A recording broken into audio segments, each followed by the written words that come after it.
Olá, boa noite. Está preso o empresário que pilotava a embarcação e provocou a morte da estudante Bruna França-Zoca, de 25 anos. O acidente aconteceu na Baía de Vitória em julho do ano passado. O piloto era noivo da vítima. O nosso repórter Vitor Zucolotti está acompanhando este caso agora à noite. Boa noite, Vitor. Por que o piloto foi preso? Isabela, boa noite para você, boa noite a todos que estão acompanhando o TN2. Então, o José Silvino Pifano, que era noivo da Bruna e também piloto da lancha, ele foi preso porque o inquérito tinha sido concluído já no dia 12 de maio e hoje o Poder Judiciário decretou a prisão preventiva do réu. Essa informação foi repassada pela Polícia Civil, que disse que não poderia dar mais detalhes porque o caso está sob sigilo. Mas o que a gente sabe é que hoje à tarde o Pifano ele compareceu à Delegacia de Delitos de Trânsito aqui na capital e depois foi encaminhado aqui ao DML, onde ele passou por exame de corpo e delito e foi para o presídio. Vale ressaltar, Isabela, o pessoal que está assistindo a gente, o Ministério Público denunciou hoje também o Pifano, vai responder aí por homicídio doloso com intenção de matar, ainda qualificado pelo perigo comum e pelo recurso que dificultou a defesa das vítimas que estavam na lancha. Além disso, também tentativa de homicídio com agravante do condutor está sob efeito de bebida alcoólica.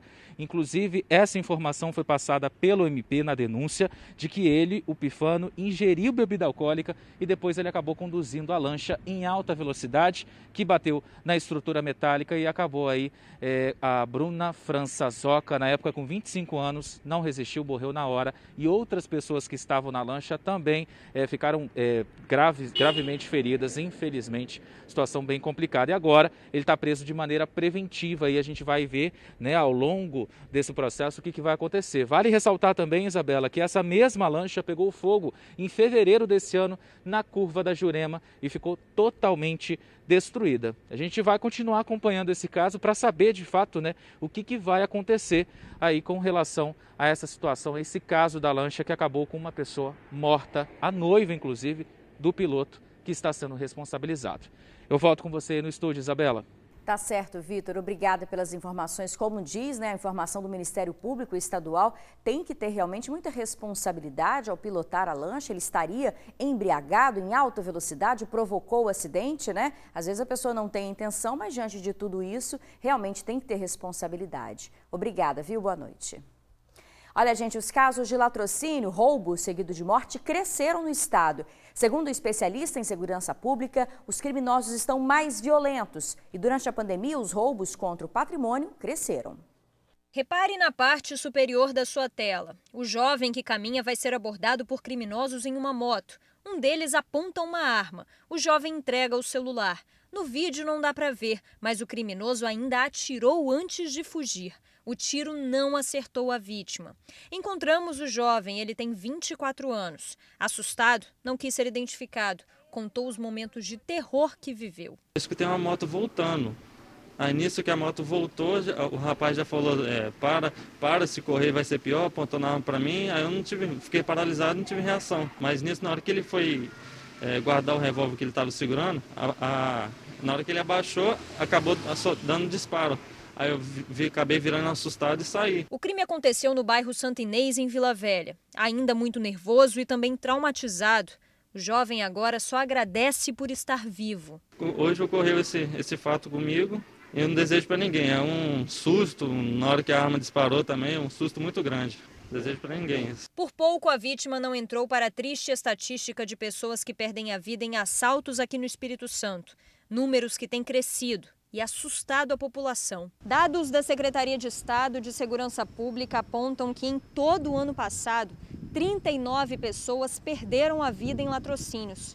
E só nos primeiros 4 meses deste ano já foram 19 vítimas, quase metade. Infelizmente, temos observado, não só no estado do Espírito Santo, mas em todo o território nacional, uma elevação dos casos desses crimes contra o patrimônio, em especial dessa conduta tão grave que é o latrocínio, que é o roubo qualificado pela morte. À luz da segurança pública, podemos interpretar esses dados, né, essa elevação no quantitativo, né, em razão da própria crise econômica, né? A pandemia traz aí uma instabilidade social, política e econômica, né, e acaba elevando o quantitativo dos crimes contra o patrimônio. Diversos casos mostramos aqui nos nossos telejornais. Recentemente, o jovem Gustavo, de 20 anos, perdeu a vida durante um assalto em uma lanchonete, que fica em Cariacica Sede. Imagens de vídeo monitoramento flagraram o crime. Gustavo está de camisa branca. Enquanto espera o lanche, conversa com um amigo, motoboy. De repente, chega o criminoso. Gustavo se assusta e corre. O bandido atira e sai levando a moto do estabelecimento. Gustavo morreu na hora. A vida dele custou uma moto. Assim como a de muitos custam um celular, uma carteira, dinheiro. Pessoas que foram assassinadas com frieza por criminosos que não têm nada a perder. Diante de tamanha violência, a orientação é sempre não reagir. Esses indivíduos estão mais violentos, esses indivíduos estão mais dispostos a praticar a violência, né, a matar suas vítimas, né? E muitas vezes a conjugação dessa mudança de comportamento dos criminosos com a reação das vítimas, né, acaba gerando esse cenário. Um policial militar trocou tiros com bandidos que fizeram um falso anúncio pela internet. O PM foi até o local com a namorada para ver uma moto, quando os criminosos anunciaram um assalto. Yuri Xavier da Silva, de 22 anos, foi preso logo depois de se envolver na tentativa de golpe. Para cometer o crime, contou com a ajuda de um comparsa. A isca foi uma moto anunciada no aplicativo de vendas. O que os dois não sabiam é que um dos interessados era um cabo da Polícia Militar, lotado no Cimesp. O encontro foi marcado no início da noite nessa rua em Morrinhos, Cariacica. Assim que o policial e a namorada chegaram ao local, os supostos vendedores anunciaram um assalto e apontaram uma arma para as vítimas. O PM conseguiu distrair os bandidos, sacou a arma e deu voz de prisão. Os suspeitos atiraram e o militar revidou. Os tiros acertaram o portão dessa casa e assustaram os moradores. Foi um susto muito grande. Nossa, um barulho de tiro, muito tiro. Aí nós se escondimos até lá dentro, porque minha menina tá meio passando mal, né? Aí ela se assustou muito com os tiroteios. E a hora que nós saímos para fora, tinha uma moto aqui fora, um carro aqui no meu portão aqui. E o susto muito grande. As imagens feitas à noite pelos moradores mostram a movimentação logo após a tentativa do assalto. Os policiais da Força Tática fizeram uma varredura na área e conseguiram pegar Yuri, mas o comparsa conseguiu fugir. O policial e a namorada dele, de 28 anos, nada sofreram. Olha, a Polícia Civil diz que o suspeito, de 22 anos, foi autuado por tentativa de roubo e também tráfico de drogas. Ele foi encaminhado para o Centro de Triagem de Viana. No próximo bloco, irmãos são presos por assassinar jovem após emboscada. Nós voltamos em instantes. Estamos de volta, vamos atualizar os dados da Covid. De ontem para hoje, houve registro de 36 óbitos, 1.982 novos casos da doença. No total, temos aqui no painel Covid, são 11.041 óbitos, 492.387 casos confirmados da doença até hoje. Um padre de Vitória está internado com Covid e precisou ser entubado. O padre Fernando Antônio Silva de Souza tem 36 anos, está internado desde a última quinta-feira. O quadro dele se agravou e foi necessário entubá-lo após ele apresentar uma queda na saturação. Ele é pároco da paróquia de Nossa Senhora das Graças, em Vitória. Fernando foi ordenado pela Arquidiocese há 4 anos. Agora a gente volta a falar dos casos policiais. 2 irmãos foram presos por assassinar um jovem na Serra. Para atrair a vítima, eles criaram um perfil falso de uma mulher e marcaram o encontro. A vítima foi morta a tiros e as câmeras flagraram o crime. Era por volta das 10h30 da noite quando Wendson Dias Monteiro, de 22 anos, chega de carro com um amigo. Eles estacionam em frente a um condomínio do bairro Jardim Tropical, na Serra. Enquanto o amigo sai do veículo, o Wendson é surpreendido por um homem que começa a atirar. A vítima ainda tenta correr para trás do carro para tentar se proteger, mas o criminoso continua atirando. Segundos depois, o Wendson corre para o outro lado e é atingido na perna. Já no chão, ele ainda tenta fugir e se esconder embaixo de um caminhão, mas logo outro bandido aparece e continua disparando. O Edson foi alvejado por mais de 20 tiros, dados pelos irmãos Brad Pereira Alves, de 19 anos, e Nicolas Brian Pereira Alves, de 21.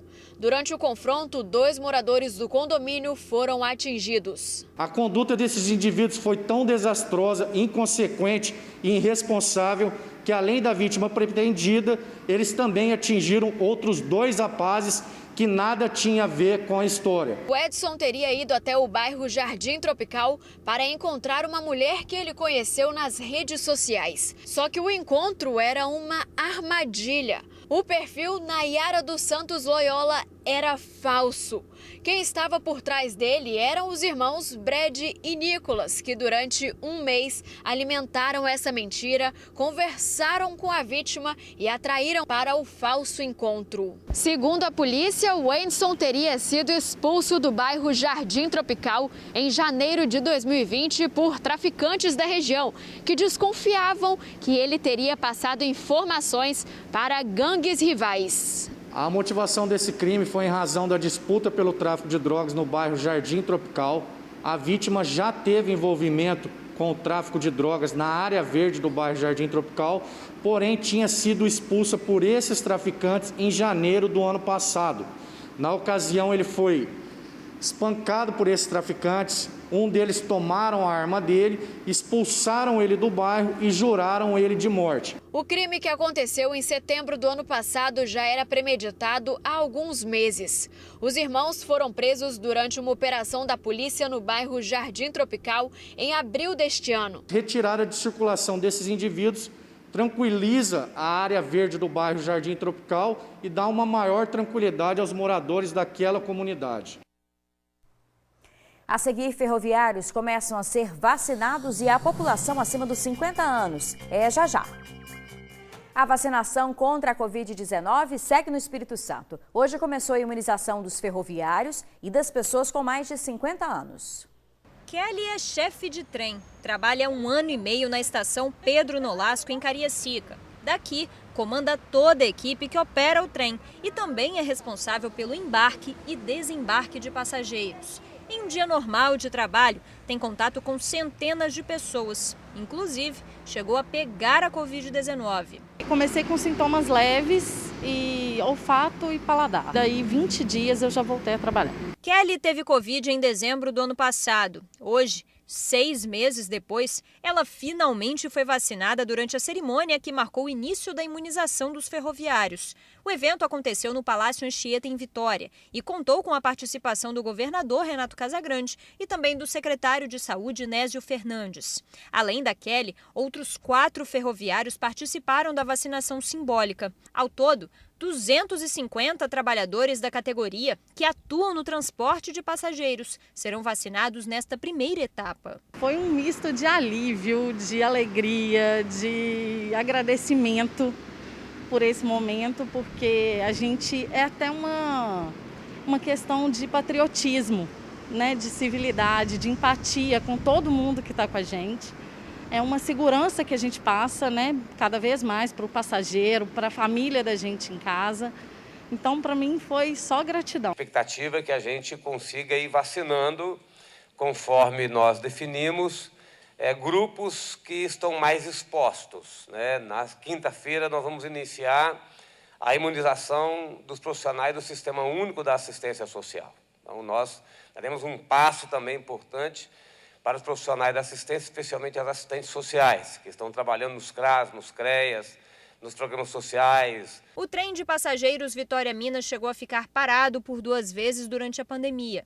Todas as viagens foram suspensas para diminuir a circulação de pessoas. A última paralisação foi em março deste ano, quando o governo anunciou a quarentena. À medida que novas doses da vacina chegam ao estado, a vacinação é ampliada. Além dos ferroviários, pessoas com 50 anos ou mais também começaram a ser imunizadas. Municípios como Nova Venécia e Vitória já iniciaram a vacinação dessa faixa etária. Na capital, a vacinação aconteceu no ginásio de uma faculdade no Forte São João. Foram agendadas 4.000 pessoas nessa faixa etária.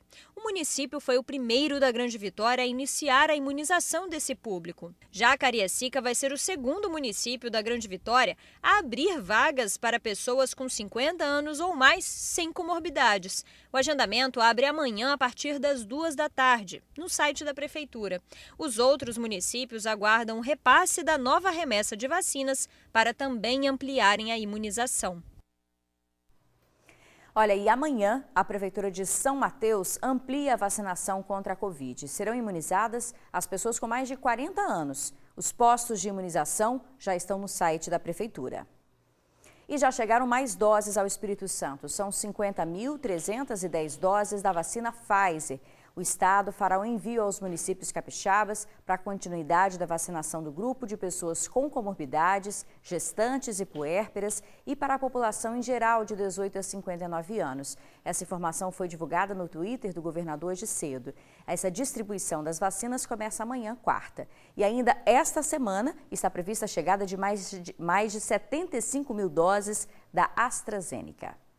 Vamos então ver os números da vacinação aqui no Espírito Santo. O painel vacina já foi atualizado. Até hoje, 1.114.576 pessoas foram vacinadas com a primeira dose e 446.144 com a segunda dose da vacina. Bom, assim a gente encerra o nosso TN2 de hoje, desejando uma boa noite para você, agradecendo a sua companhia, a sua audiência. Até amanhã.